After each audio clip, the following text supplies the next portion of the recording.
Praise the lord. ప్రభుకు స్తోత్రము.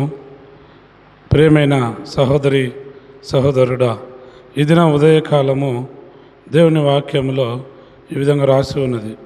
పిల్లలారా, ప్రభునందు మీ తల్లిదండ్రులకు విధేయులుండుడి. ఈ దినాల్లో ఏడ విధేయులుగా ఉన్నారు, తిరుగుబాటు చేసే పిల్లలుగా ఉన్నారు. తల్లిని తండ్రిని అవమానపరిచి, గాయపరిచి, బాధించి, వేధించేవారుగా కొందరున్నారు. నా ప్రియమైన సహోదరి సహోదరుడా, నువ్వు దీర్ఘాయుష్మంతుడుగా బ్రతకాలి అంటే నీ తల్లిని తండ్రిని సన్మానించుము, గౌరవించుము, ప్రేమించుము. వారు నిన్ను ప్రేమించి నీకు ఎన్నో సపర్యలు చేసి ఉన్నతమైన స్థితిలోకి రావాలని వారు ఎంతో ప్రయాసపడ్డారు.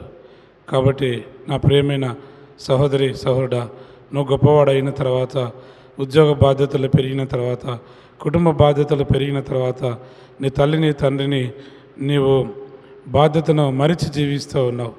అలా చేయటం వలన వారి హృదయం ఎంతో దుఃఖపడుతుంది, బాధించబడుతుంది. అలా చేస్తే నువ్వు దీర్ఘాయుష్మంతుడుగా కాలేవు. కనుకనే ఇక మీదటినైనా నిన్ను ప్రేమించి నీ కొరకు ఎన్నో బాధ్యతలు కలిగించిన వారికి, గొప్పవారిగా చేసిన వారిని సన్మానించు, ప్రేమించు, గౌరవించు. దేవుడు తప్పకుండా నీకు దీర్ఘాయుష్మంతునిచ్చి నిన్ను నీ పిల్లలను దీవించి ఆశీర్వదించునుగాక. Praise the lord.